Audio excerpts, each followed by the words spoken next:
Neighbor tried to get my mom fined over our shed. So I got his $40,000 pool filled in.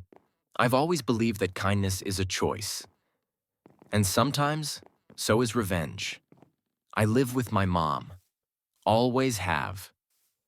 She's a quiet woman, the kind of person who plants flowers for the bees, leaves water out for stray cats, and waves at every neighbor like they're old friends. She doesn't ask for much. Just peace, a good book, and her little backyard garden. Our house is modest, with chipped paint here and there, a wind chime by the door, and a small wooden shed tucked neatly at the back of the yard. The shed's been there for over 15 years, approved, inspected, and legally part of the property. In all that time, it's never been a problem.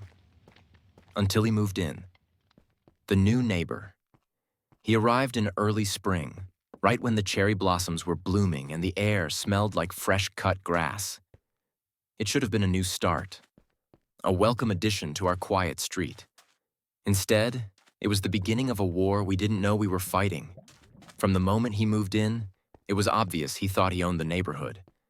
He barked orders at delivery guys, left his trash cans out for days, and had construction workers going late into the night, hammering and shouting while most people tried to sleep.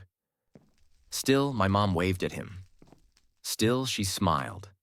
And still, she brought over a welcome basket, homemade cookies, local honey, and a handwritten card. He barely opened the door. Didn't even say thank you. The letter about a month after he moved in, a letter arrived. Not a friendly welcome note or a neighborhood newsletter. An official warning from the City Code Enforcement Department. Apparently, someone had reported our shed as unauthorized construction, violating city regulations. The letter was cold, threatening fines up to $500 a day if we didn't correct the violation immediately. My mom was devastated. She pulled out every piece of paper she had. Permits, receipts, photos of the shed being built with the smiling city inspector standing right there. We had proof. But still, the city required an inspection. My mom lost sleep waiting for that visit. She replayed worst-case scenarios in her head. What if the permit wasn't good anymore? What if the codes had changed? What if we lost everything over a shed? I watched her worry herself sick. The inspection. The city inspector showed up 3 days later, clipboard in hand, neutral face. He walked the perimeter, measured the distance from the fence, double-checked the documents my mom had painstakingly organized. It took all of 10 minutes. "You're fine, ma'am," he said, handing back the papers. "Perfectly legal, no violations." My mom thanked him, relief flooding her face. But me? I wasn't relieved, because I caught a glimpse of our neighbor standing on his patio, arms crossed, glaring at us. And in that moment, I understood something. He hadn't reported us because he cared about building codes. He reported us because he wanted to scare us. The decision. I'm not naturally a vengeful person. I don't enjoy conflict. I'd rather be the peacemaker. But something about the way he smirked, so smug, so sure that he'd rattled us, lit a fire I didn't know I had. You don't mess with my mom, and you definitely don't get away with it. So I decided to do some digging. The investigation. Late at night, while my mom slept in her floral print pajamas and the wind chimes whispered outside the window, I sat at the kitchen table with my laptop, zoning maps and public records. I started with what I knew. The neighbor had just finished building a massive in-ground pool, a gleaming sapphire blue luxury that dominated his backyard. He bragged about it constantly to anyone who would listen. $40,000 custom built, he said once to another neighbor. Worth every penny. And yet, something didn't sit right. When I checked the city's online permit database, there was no record of a pool permit filed for his address. None.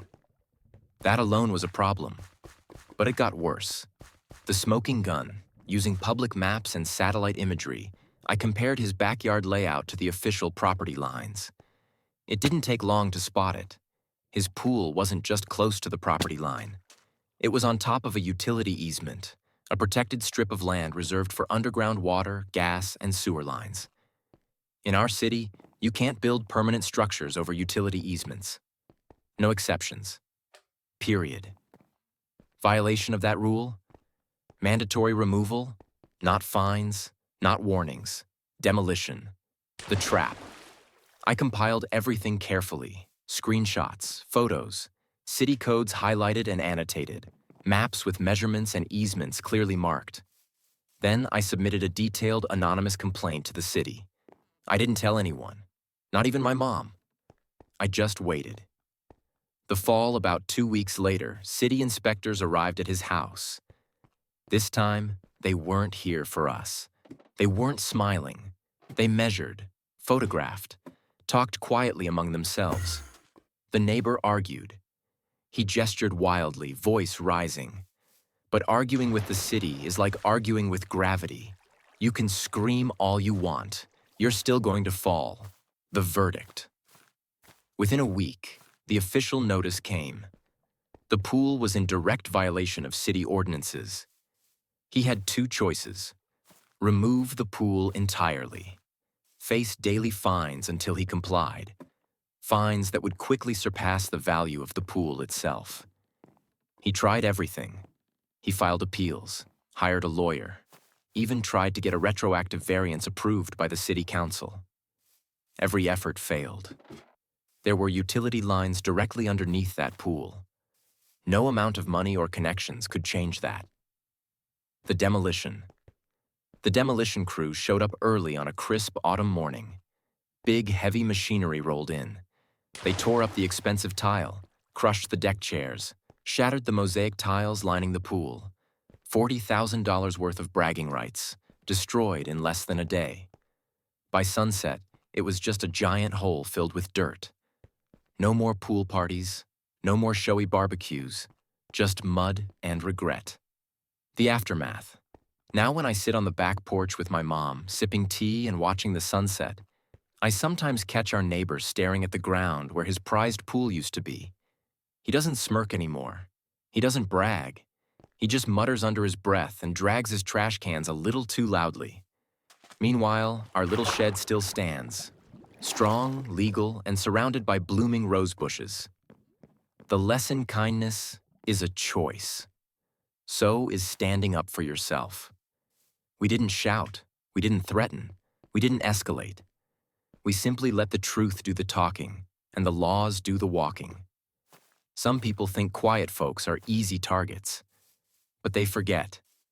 Quiet people know how to wait.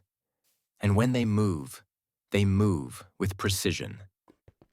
Epilogue. My mom sleeps soundly these days. She plants her tomatoes, hums her favorite old songs, and sometimes even giggles when she sees a squirrel make off with a peanut she left out. The world feels right again. And me? I'm just happy to know that sometimes justice really does come full circle, even if it has to drive in on a bulldozer. The neighborhood's reaction. It didn't take long for the rest of the neighborhood to notice what had happened. People started whispering over fences and chatting during morning walks. Some shook their heads sympathetically. Others tried and failed to hide their smirks. One neighbor, Mr. Howard, who lived 2 houses down and was known for his prized azalea bushes, actually came over with a bottle of wine and said, "You know, sometimes karma doesn't just come around. It swings a wrecking ball." My mom laughed harder than I'd heard her laugh in months. It wasn't just the pool being gone. It was the tension. Gone. The fear. Gone. The feeling that we were alone. Gone. How it changed us. Before all of this, my mom used to avoid conflict like it was a disease. She'd apologize if someone cut her off at the grocery store. She'd send thank you cards even when people were rude. After the pool incident, she changed, not into a mean person, not even into a confrontational one, but into someone who understood that sometimes it's okay to stand your ground, that you don't have to shrink yourself just because someone else is trying to feel big. She started planting new flowers, bold ones, bright yellows, fierce reds, flowers that screamed life. She even repainted the shed. A fresh coat of deep forest green, with white trim and a little welcome sign that said, "Peace grows here." It wasn't just a shed anymore. It was a statement. The neighbor's new strategy. As for the neighbor, he tried a few passive-aggressive tactics after that, blasting music during our garden parties, parking just a little too close to our driveway, making loud comments whenever we were outside. But none of it had the same effect anymore. Because you can't intimidate people who've already faced your worst and come out stronger. Every time he revved his engine or slammed his trash can lids, my mom just smiled and kept watering her plants. The louder he got, the quieter we became. And in that silence, we found power. A small act of kindness. Months later, something unexpected happened. One evening, I saw the neighbor struggling with a heavy piece of furniture. Alone, sweating, cursing under his breath. And for a moment, I hesitated. After everything he'd put us through, he didn't deserve our help. But then I thought about my mom, about how she always said, "Kindness isn't about what they deserve. It's about who you choose to be." So I walked over. Without saying a word, I grabbed the other end of the furniture and helped him carry it inside. He didn't say thank you, but I didn't need him to, because that moment wasn't for him. It was for us. True strength. That's the thing about strength. People think it looks like shouting louder, fighting dirtier, getting revenge. But real strength? It looks like standing tall without making yourself small. It looks like helping someone even when they don't deserve it. It looks like repainting an old shed and filling it with flowers. And sometimes, yes, it looks like filling in a $40,000 pool, because the truth deserves to win. Final reflection. If you had asked me when this all started whether I thought it would change our lives, I would have laughed. It was just a shed, just a neighbor, just a pool. But looking back now, I realize it was never about those things. It was about fear and choosing not to live in it. It was about dignity and choosing to protect it. It was about kindness and choosing to practice it even when the world gives you every reason not to. Now, when I sit on the porch with my mom, surrounded by the scent of jasmine and freshly cut grass, I feel something I hadn't felt in a long time. Home. Not just a place, not just a building, but a feeling. A garden that grew stronger, not in spite of the storm, but because of it. And all because someone tried to scare us and forgot that you can't uproot people whose roots run deep. If you enjoyed this story about standing up for what's right without losing who you are, hit that like button, subscribe for more real-life stories, and share this with someone who might need a little reminder that good people still win. Thanks for watching, and remember, real strength comes from kindness.